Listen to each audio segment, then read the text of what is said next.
కేసీఆర్ కి big shock. మొన్నే KCR media సమావేశం పెట్టి కాంగ్రెస్ పార్టీ ప్రభుత్వానికి ఇవ్వాల్సినంత టైం ఇచ్చేసాం, ఇక టైం ముగిసింది, తోల్ తీస్తానని చెప్పారు లేదు. అంతలోనే రేవంత్ ప్రభుత్వం కేసీఆర్కి ఒక బిగ్ షాక్ ఇచ్చింది. ఫోన్ ట్యాపింగ్ కేసులో కేసీఆర్కి నోటీసులు జారీ అయ్యాయి.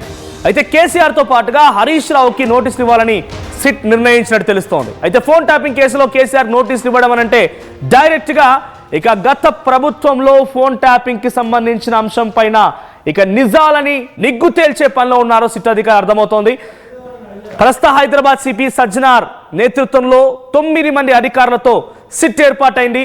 ఆ సిట్ గతంలో ఏర్పడిన సిట్ కేవలం అధికారుల వరకు మాత్రమే పరిమితమైంది. ప్రణీత్ రావు, గట్టుమల్లు, రాధాకిషన్ రావు, తర్వాత ప్రభాకర్ రావు, ఇంకొంతమంది CI, SI, DSP, SIB chief లాంటి స్థాయి అధికారులతో పాటుగా శ్రవణ్ రావు అనేటువంటి ఒక మీడియా సంస్థకు సంబంధించిన వ్యక్తి పైన కూడా కేసు నమోదవడం. వారు ఏకంగా విదేశాల్లో ఉంటే ఒకరేమో నాకు అనారోగ్య బారిన పడ్డా విదేశాలకు వెళ్ళారని చెప్పింటే ప్రభాకర్ రావును రప్పించారు. ఇంకొక వ్యక్తి కూడా అనారోగ్య బారిన పడ్డానని చెప్పి అక్కడ వెళ్ళిపోయినటువంటి ప్రైవేట్ వ్యక్తిని కూడా అదుపులోకి తీసుకున్నారు, హైదరాబాద్కి రప్పించారు పోలీసులు. అయితే ఇప్పుడు కేసీఆర్ పొలిటికల్ ఎంట్రీ ఏంటి, దీంట్లో పొలిటికల్ ప్రమేయం ఎంత మేర ఉంది?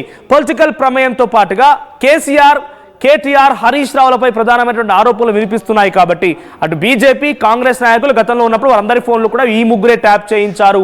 వీరితో పాటు కొంతమంది ఎమ్మెల్యేలు కూడా ఈ ఫోన్ ట్యాపింగ్ దాన్ని అస్త్రంగా వాడుకొని తమ ప్రత్యర్థులు ఏ మూమెంట్స్ కలుపుతూ ఉన్నారో, ఎటువంటి పావులు కలుపుతున్న రకంగా తెలుసుకున్నారనేటువంటి ఆరోపణలు కూడా ఉన్నాయి. కాబట్టి పొలిటికల్ ఎంట్రీ, పొలిటికల్ ప్రమేయాన్ని బయట పెట్టడం కోసమే ఈ సిట్ ని ఏర్పాటు చేశారు. సో సిట్ అని ఏర్పడినటువంటి 2 రోజుల్లోనే మొన్న కేసీఆర్ బయటకు రావడం, ఈ రోజు కేసీఆర్ నోటీసులు జారీ అవ్వడం హాట్ టాపిక్ గా మారింది. అయితే ప్రభాకర్ రావు విచారణలో మాజీ డీజీపీ మహేందర్ రెడ్డి, మాజీ ఇంటెలిజెన్స్ ఆఫీసర్ అనిల్ కుమార్ పేర్లు కూడా ఉన్నాయంట. ఆయన విచారణలో ఈ పేర్లు చెప్పారట. ఇప్పటికే మహేందర్ రెడ్డి స్టేట్మెంట్ నమోదు చేశారు. అసెంబ్లీ సమావేశాల తర్వాత కీలకమైనటువంటి పొలిటీషియన్స్ ని కూడా విచారించే అవకాశం ఉంది. పొలిటీషియన్స్ ఎందుకు ఇంకా చెప్తూ దాచడం ఎందుకు, డైరెక్ట్గా కేసీఆర్ని, హరీష్ రావుని, కేటీఆర్ని విచారించే అవకాశం ఉంది. దీంట్లో ఇంకా ఆ కుటుంబానికి సంబంధించిన ప్రజాప్రతినిధులు కానీ, లేదంటే ఆయా పార్టీకి సంబంధించిన ప్రజాప్రతినిధులను కూడా విచారించే అవకాశం ఉంది. ఇతర రాజకీయ నేతలు కూడా నోటీసులు ఇవ్వాలని ఆలోచిస్తున్నారట. సో ప్రస్తుతానికి కేసీఆర్కి బిగ్ షాక్ తగిలింది. మొన్న ఆయన బయటకు వచ్చి కాంగ్రెస్ తోలు తీస్తానని చెప్పినంతలోనే ఇప్పుడు కేసీఆర్కి నోటీసులు జారీ అవడం కొంత హాట్ టాపిక్గా మారింది. సో సిచ్యువేషన్ కొంత ఎక్స్ట్రీమ్ అయిపోయింది. ఒకసారి మొన్న మీడియా సమావేశంలో కేసీఆర్ కాంగ్రెస్ ప్రభుత్వం పైన ఎటువంటి వ్యాఖ్యలు చేశారో చూద్దాం. మేము అదొకటి అడ్డం పొడుగు మాట్లాడి, కిరికిరి మాటలు మాట్లాడి, ఈ కారు కూతలు కూసి ఏదో చేస్తామనుకుంటే నడవదిగా. ఈ ఏడాది దాకా వేరే కథ, రేపటి నుంచి వేరే తోలు తీస్తాం. ఎక్కడికక్కడ ప్రజలు ఖచ్చితంగా ఎక్కడికక్కడ నిలబెట్టే ప్రయత్నం చేస్తాం. అడుగున చెక్ చేస్తాం, ప్రతి విషయంలో చెక్ చేస్తాం. Sufficient time we have given. మేము తొందరపడి మేము ఎందుకు కన్నెర్రి అయ్యి మా ప్రభుత్వం పోయింది, వీళ్ళు వచ్చింది అనేటువంటి ఒక పిచ్చి అయ్యి అట్లా మేము చేయలే, అటువంటి వాడికి పోలే. ఇష్యూల మీద పోరాడుతున్నాం, ఒకే ఫీజు రియంబర్స్ మీద పోరాడుతున్నాం, ఇంకొక పోరాడుతున్నాం, రకరకాల భూదందాల మీద, దోపిడీ మీద, చెర్ల మీద పోరాడుతున్నాం. పార్టీ కొట్టాడుతున్నది, తప్పదు కాబట్టి కొట్టాడుతాం. ఇప్పుడు మొత్తం మొదటికే ముప్పు వచ్చే పరిస్థితి ఉంది. తప్పని పరిస్థితి నేను బయలుదేరినప్పుడు తప్పదు. అటు కేంద్రాన్ని ఎక్స్పోజ్ చేస్తాం, ఇటు రాష్ట్రాన్ని ఎండగడతాం ప్రజల మధ్యలో. ఖచ్చితంగా ఇలా మొత్తం విస్తారంగా మాట్లాడినాం, చర్చించినాం. చాలా పెద్ద ప్రజా ఉద్యమాన్ని శ్రీకారం చుడతాం కంపల్సరీ. సో కేసీఆర్ ఏమంటున్నారంటే, we have given enough time for the government. Rest తీసుకున్నాం, అయిపోయింది, ఇక అంతు చూస్తాం, తోలు తీస్తామన్నారు. మేబీ గవర్నమెంట్ కూడా we have given enough time to KCR. Phone tapping టైంలో ఇంకా కూడా చాలా టైం ఇచ్చాం, ఇప్పటికే ఇక ఇచ్చే సమయం అవసరం లేదు అని కూడా గవర్నమెంట్ భావించి ఉంటుంది. సో రాజకీయ ప్రమేయాలపై నిగ్గు తేల్చాలనే ఉద్దేశంతో 9 మంది అధికారులతో సిట్ని ఏర్పాటు చేసింది. We have given most enough time అని కేసీఆర్ అన్నట్టుగానే ప్రభుత్వం కూడా we have given most enough time అని అటు ప్రభుత్వం కూడా భావించినట్టుగా ఉంది. సో ఇకపై ప్రజా ఉద్యమం చేస్తాం, ప్రజల్లో ఉంటామన్నట్టుగానే మొదటికే ముప్పంచే అవకాశం కూడా ఉంది అనేటువంటి మాటని కేసీఆర్ మాట్లాడడంతో ఇలాగే వదిలేస్తే ఈ పోలీస్ అధికారాన్ని లేకపోతే యంత్రాంగాన్ని దగ్గర పెట్టుకొని ప్రభుత్వాలన్నీ కూడా ఫోన్ ట్యాపింగ్ అనేటువంటి పేరిట జర్నలిస్టులు, ప్రజాప్రతినిధులు, వ్యాపారులు, సినిమా రంగానికి సంబంధించిన హీరోలు, హీరోయిన్లు వాళ్ళ సంసారాల్ని కూడా కూల్చివేశారనేటువంటి ఆరోపణ ఇప్పుడున్నటువంటి మంత్రివర్గంలో చాలా మంది కూడా గత ప్రజాప్రతినిధుల పైన, అలాంటి కేటీఆర్, కేసీఆర్ల పైన ఆరోపించిన విషయం తెలిసిందే. సో ఇది ఇంకా వదిలేస్తే ముప్పు వచ్చే అవకాశం ఉందని ప్రభుత్వం కూడా భావించిందేమో. సో ఆ ముప్పు రాకుండా ఎనఫ్ టైం ఇచ్చాం కాబట్టి ఇప్పుడు వేటాడడం మొదలుపెట్టింది. సో రాజకీయ ప్రమేయాన్ని నిగ్గు తేల్చే విధంగా ప్రభుత్వం ప్రయత్నం చేస్తోంది. సజ్జనార్ రంగంలో దిగారు మరి ఆయన. సో గతంలో ఎటువంటి ఇష్యూ అయినా కూడా సజ్జనార్ హ్యాండిల్ చేసే విధానం కొంత డిఫరెంట్గా ఉంటుంది.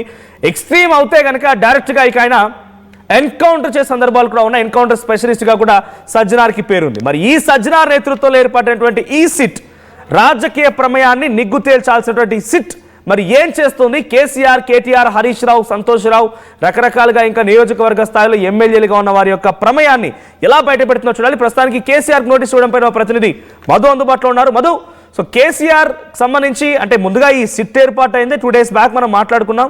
రాజకీయ ప్రమేయాన్ని నిగ్గు తేల్చడం కోసమే. సో ఇప్పుడు అందులో భాగంగానే కేసీఆర్కి నోటీసులు జారీ అయ్యా. అంటే తన వాంగ్మూలంలో ఎక్కడైనా ప్రభాకర్ రావు, కేసీఆర్, కేటీఆర్, హరీష్ రావుల పేర్లు ఎత్తుకున్నారా? గతంలో రాధాకిషన్ ఇతరాతర వాళ్ళు విచారణ చేసినప్పుడు కూడా కొన్ని లీక్స్ బయటకు వచ్చాయి. వాళ్ళు ఈ రాజకీయ నాయకుల పేర్లు చెప్పినట్టుగా, పెద్ద సార్ అనేటువంటి పదాన్ని ఉపయోగించినట్టుగా. సో సిచ్యువేషన్ ఏంటి? కేసీఆర్ నోటీస్ ఇవ్వడంతో బీఆర్ఎస్ రియాక్షన్ లా ఉంది. అంటే అసెంబ్లీ సమావేశాల తర్వాత నోటీస్ ఇచ్చేటువంటి అవకాశం ఉన్నటువంటి చర్చ కొనసాగుతుంది. 9 మంది కీలకమైనటువంటి సీనియర్ ఐపీఎస్ అధికారులతో స్పెషల్ సిట్ ఏర్పాటు చేశారు. గతంలోనూ సిట్ ఏర్పాటు చేశారు.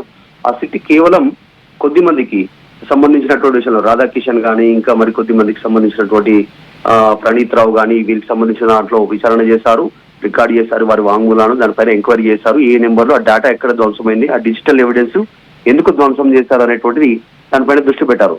తర్వాత ప్రభాకర్ రావు వచ్చిన తర్వాత ప్రభాకర్ రావుని ఇప్పటికి పలు దఫాలు పోలీసులు విచారణ చేశారు. విచారణలో సరైన సమాధానాలు చెప్పట్లేదు, పూర్తి సమాచారం పోలీసులు అడిగిన వాటికి సహకరించట్లేదు అనేటువంటి చర్చ గత కొంతకాలంగా సర్కిల్లో జరుగుతూనే ఉంది. దీంట్లో మళ్ళీ మరింత లోతుగా దీనిపైన దర్యాప్తు చేయాలనే ఉద్దేశంతోనే స్పెషల్ గా 9 మందితో మళ్ళీ సీనియర్ ఐపీఎస్ అధికారులతో, పోలీస్ అధికారులతో స్పెషల్ సిట్ ఏర్పాటు చేశారు. సజ్జనార్ ఉన్నారు. కాకపోతే దీంట్లో ప్రభాకర్ రావును పదే అడుగుతున్న సందర్భంలో ఆయన మాజీ డీజీపీ మహేందర్ రెడ్డి పేరు, తర్వాత అనిల్ కుమార్ పేరు చెప్తున్నట్టుగా తెలుస్తా ఉంది. దీనికి సంబంధించి మాజీ డీజీపీ మహేందర్ రెడ్డి వాంగ్మూలాన్ని కూడా రికార్డు చేశారు అనేటువంటిది వార్తలు వినిపిస్తా ఉన్నాయి. దీనికి సంబంధించి ధృవీకరణ జరగాల్సింది కానీ పూర్తి స్థాయిలో. సో రేపు ఏం జరగనుంది అనేటువంటిది అసెంబ్లీ సమావేశాల తర్వాత కేసీఆర్, హరీష్ రావు, కేటీఆర్ కి నోటీసులు ఇచ్చేటువంటి అవకాశం ఉందా? దీనికి సంబంధించి అధికారులు రంగం సిద్ధం చేస్తా ఉన్నారా? ఇచ్చి నోటీసులు వీళ్ళని కూడా విచారించే అవకాశం ఉందా? అంటే కేసులకు సంబంధించినటువంటిది ఒక స్టెప్ ముందుకు పోయే అవకాశం ఉంది. ఇప్పటి వరకు కేవలం అధికారులను విచారించినటువంటి సిట్ అధికారులు, పోలీస్ అధికారులు ఇప్పుడు పొలిటికల్ ప్రెషర్ పైనుంచి ఆదేశాలు ఇచ్చినారు అనేటువంటి ఆరోపణలు ఎదుర్కొంటున్నటువంటి కేసీఆర్, హరీష్ రావు, కేటీఆర్ ని విచారించే అవకాశం ఉందా? నోటీసులు ఇచ్చేటువంటి గతంలో 2 ఎమ్మెల్యేలను కూడా విచారించింది. గతంలో ఏర్పాటు చేసిన సిట్ దాంట్లో చిరుమర్తి లింగయ్య అండ్ జైపాల్ యాదవ్ ఇద్దరు కూడా మాజీ ఎమ్మెల్యేలు, వారిని కూడా విచారించింది. సో ఆ విచారణ సమయంలో ఒక 2 సామాన్యమైనటువంటి ఎమ్మెల్యేలు, ఎందుకంటే ఎస్ఐబి అనేది కంప్లీట్గా ముఖ్యమంత్రి ఇప్పుడున్నటువంటి ముఖ్యమంత్రి రేవంత్ రెడ్డి, గతంలో ముఖ్యమంత్రిగా ఉన్నటువంటి కేసీఆర్ హయాంలో వాళ్ళ చేతిలో ఉంటుంది. ఇంటెలిజెన్స్ వర్గాలు మొత్తం కూడా ముఖ్యమంత్రులకు మాత్రమే సమాచారం అందిస్తూ ఉంటాయి. అటువంటి ఇంటెలిజెన్స్ నిఘా వ్యవస్థ ఒక తప్పుదో పట్టించే విధంగా ఎవరి ఫోన్లు పడితే వాళ్ళ ఫోన్లు ట్యాప్ చేసిన నేపథ్యంలో ఒక సామాన్యమైనటువంటి ఎమ్మెల్యే ఆ ఎస్ఐబి చీఫ్ వరకు ఎలా వెళ్ళగలిగాడు? అంటే ఉన్నటువంటి 119 ఎమ్మెల్యేలో ఆయన 1 మెంబర్ మాత్రమే, కానీ ముఖ్యమంత్రిని చాలా ప్రెస్టీజియస్ పొజిషన్ అది. సో ఆ ఎమ్మెల్యే ఎస్ఐబి వరకు ఎలా వెళ్ళగలిగాడు? ఎవరి ఫోన్లు ట్యాప్ చేయించగలిగాడు? ఆ 2 ఎమ్మెల్యేల విచారణలో ఏదైనా విషయాలు బయటపడ్డాయా? గతంలో ఆరోపణలు ఉన్నాయి. మాజీ మంత్రి హరీష్ రావు ఒక ఛానల్ ఎండీతో కలిసి ఫోన్ ట్యాపింగ్ చేయించారు అనేటువంటి ఆరోపణలు డైరెక్ట్ గా కాంగ్రెస్ పార్టీ నాయకులు బహిరంగంగానే చేశారు, మాట్లాడారు. మనం అందరం చూసాం దానికి సంబంధించి. తర్వాత కేటీఆర్ కొన్ని ఫోన్లు ట్యాప్ చేయించారు, పైనుంచి ఆదేశాలు ఉన్నాయి, కొన్ని ఫోన్లు ట్యాప్ చేయించారు అనేటువంటి ఆరోపణలు ఉన్నాయి.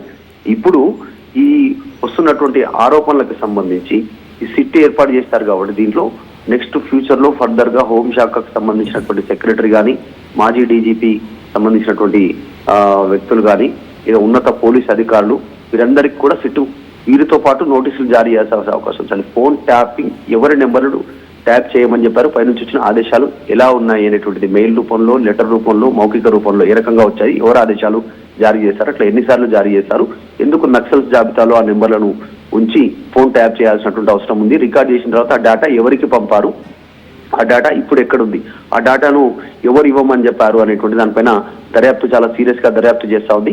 చాలా టైం బౌండింగ్ పెట్టుకుంది. నెల నుంచి 2 నెలల లోపలనే ఈ కొత్తగా ఏర్పాటైనటువంటి సిట్ పూర్తి చేయాలి, దీనిపైన పూర్తి స్థాయిలో దృష్టి పెట్టాలనేటువంటిది ప్రభుత్వం నుంచి ఆదేశాలు ఉన్నాయి. సో ఆ ప్రెషర్ ఉండడం వల్ల పూర్తి స్థాయిలో దృష్టి పెడతా ఉన్నారు. చూడాలి, అసెంబ్లీ సమావేశాల తర్వాత మరోసారి ఫోన్ ట్యాపింగ్ సంబంధించిన విషయం పెద్ద ఎత్తున రాష్ట్ర వ్యాప్తంగా చర్చనీయాంశమయ్యే అవకాశం ఉంది. ఆఫ్ కోర్స్ కేసీఆర్ ని కానీ హరీష్ రావు కానీ కేటీఆర్ కానీ నోటీసులు అందుకుంటే మధు, ఇప్పుడు కేసీఆర్ కి వచ్చిన నోటీసుల్లో కేసీఆర్ కి నోటీసులు ఇచ్చే అవకాశం ఉందా, ఇచ్చారా? ఒకవేళ ఇస్తే ఏ అంశాలని పొందుపరిచే అవకాశం ఉంది?